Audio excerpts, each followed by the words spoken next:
इकडं. आपल्याला क्वेश्चन काय आहे बघा. स्वरा व मीरा यांच्या 5 वर्षापूर्वीच्या वयाचे गुणोत्तर 3:4 होते.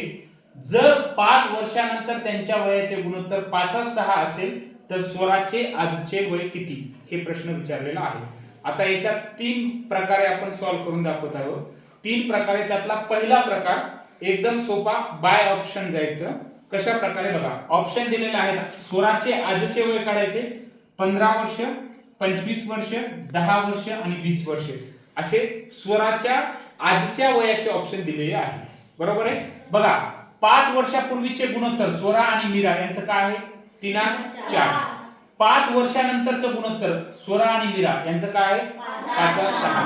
लक्ष द्या, हे जे ऑप्शन आहेत स्वराचे वयाचे हे आजच्या वयाचे आहे का. तर बघा 5 वर्षापूर्वी स्वराचं वय 3च्या पटीत असणार आहे आणि 5 वर्षानंतर स्वराचं वय 5च्या पटीत असणार आहे. जर समजा फॉर एक्झाम्पल ऑप्शन नंबर 1 घेतलं की मी समजा मानलं की स्वराचं वय 15 वर्ष आजचं आहे. 5 वर्षापूर्वी स्वराचं वय काय असणार आहे 10 वर्ष. मग 5 वर्षापूर्वी 10 वर्ष असणार ते 10 हे 3च्या पटीत येईल का नाही. पहिलं ऑप्शन ओके. दुसरं ऑप्शन चेक करतो 25 वर्ष. बरोबर आहे. 25 वर्ष जर स्वराचं आजचं वय असेल 25 वर्ष तर मला सांगा स्वराचं 5 वर्षापूर्वीचं वय काय असणार आहे 20 वर्ष. 20 वर्ष 20 हे 3च्या पटीत आहे का नाही. ऑप्शन 10 वर्ष. स्वराचं आजचं वय जर 10 वर्ष असेल तर 5 वर्षापूर्वी स्वराचं वय काय असणार आहे 5 वर्ष.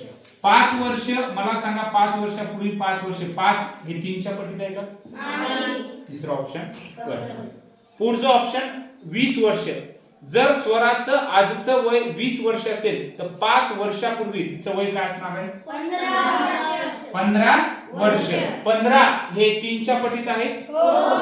तुमचं चौथं ऑप्शन करेक्ट आहे. पुन्हा बघा आजचं वय 20 वर्ष आहे. 5 वर्षानंतर स्वराचं वय काय असणार आहे 25 वर्ष आणि 5 वर्षानंतरचं गुणोत्तर बघा स्वरा आणि मीराचं काय आहे 5:6.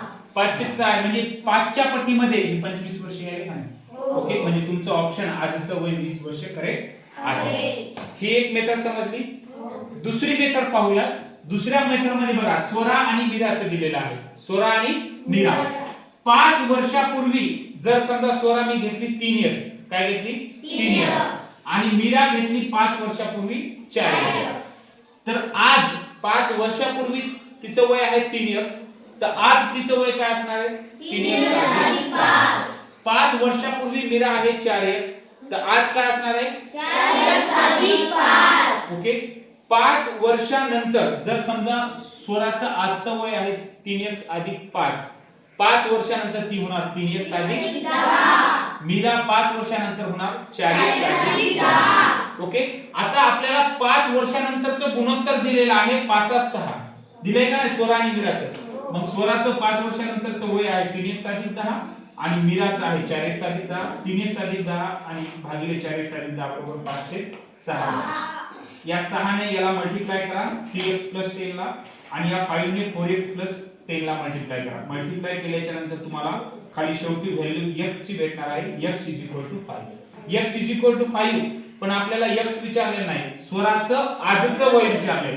स्वराचं आजचं वय आहे 3x अधिक 5. मग स्वराचे आजचे वय 3x अधिक 5 बरोबर 3 गुणिले 5 अधिक 5 कारण x च्या जागी 5 ची व्हॅल्यू टाकली. स्वराचं आजचं वय आलं 20 वर्ष. सेकंड मेथड समजली तुम्हाला. ओके. याच्यावरून कधी जर मीराचं विचारलं मीराचं आजचं वय तर मीराचं 4x अधिक 5. जर तुम्हाला विचारलं की मीराचं 5 वर्षानंतरचं वय काढा 4x अधिक 10. x ची किंमत टाका फक्त त्याच्यामध्ये. जर तुम्हाला विचारलं स्वराचं 5 वर्षानंतरचं काढा तर 3x अधिक 10. समजलं तुम्हाला हे नक्की. आता पुढची एक मेथड. आता ही जी मेथड आहे ही 2 व्हेरिएबल आपण 2 व्हेरिएबल पकडून फाइंड आउट करायचं आहे. ही मेथड तुम्हाला तेवढी समजणार नाही कारण आता तुम्ही 8th स्टँडर्ड मध्ये आहात. जे 10वीचे विद्यार्थी आहेत 10वीच्या विद्यार्थ्यांना लिनियर इक्वेशन इन 2 व्हेरिएबल 2 चलातील रेषीय समीकरणे नावाचा चॅप्टर आहे त्या मेथडनुसार हे समजतं. कारण आपण बघा इथे जर समजा तिसऱ्या मेथडनुसार समजा स्वराचं आजचं वय मी x मानलं, मीराचं आजचं वय y मानलं, याचा अर्थ दोन व्हेरिएबल आले x आणि y. ही मेथड तुम्हाला तेवढी समजणार नाही पण सांगतो.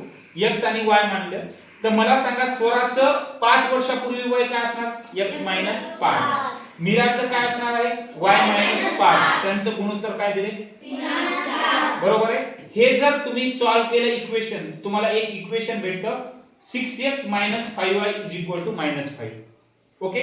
त्यानंतर तुम्ही दुसरं लक्षात घ्या, हे सॉल्व केल्याच्या नंतर काय भेटत आहे? 6x - 5y -5. त्याच्यानंतर दुसरं एक बघा, स्वराचं आजचं वय x आहे, स्वराचं 5 वर्षानंतर काय असणार आहे? x 5. मीराचं y 5. यांचं गुणोत्तर 5/6 दिलेले. हे इक्वेशन सॉल्व केल्याच्या नंतर तुम्हाला दुसरं एक इक्वेशन भेटलं 4x - 3y 5. हा एक इक्वेशन आणि हे दुसरं इक्वेशन, हे इक्वेशन आहे linear equation in two variable. दोन चलातील रेषीय समीकरणे आहेत. आता हे दोन चलातील रेषीय समीकरणे कशा प्रकारे सॉल्व करायचे?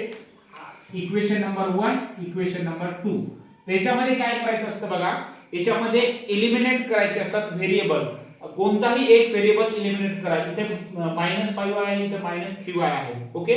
तर y व्हेरिएबल एलिमिनेट करण्यासाठी त्यांचे कोएफिशिएंट इक्वल करावे लागतात. मी कोएफिशिएंट इक्वल करण्यासाठी इथे -15 समजा कोएफिशिएंट इक्वल करण्यासाठी मी काय केलं की वरच्या इक्वेशनला 5 ने मल्टिप्लाय केलं आणि खालच्या इक्वेशनला वरच्या इक्वेशनला 3 ने मल्टिप्लाय केलं आणि सेकंड इक्वेशनला 5 ने मल्टिप्लाय केलं. त्यानंतर हे दोन इक्वेशन भेटतात, त्यांचे कोएफिशिएंट इक्वल होतात. या दोघांची सबट्रॅक्शन केल्याच्या नंतर y एलिमिनेट होतं आणि x ची व्हॅल्यू भेटते. हे तुम्हाला समजणार नाही, हे 10वीच्या विद्यार्थ्यांना समजतं. फक्त तुम्हाला तीन प्रकारे कशा प्रकारे आपण सॉल्व केलं ते सांगितलं. x बरोबर काय आलं? 20 वर्ष. आणि आपण x म्हणजेच मानलेलं आहे इथे, x म्हणजे स्वराचं आजचं वय मानलेलं आहे. कळालं का? या प्रकारे एकच प्रॉब्लेम आपण तीन पद्धतीने करू शकतो.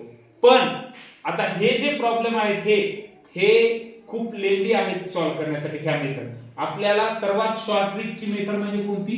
पहिली मेथड. कारण आपल्याला एनएमएस किंवा स्कॉलरशिप मध्ये टाइम एवढा असतो का सॉल्व करण्यासाठी?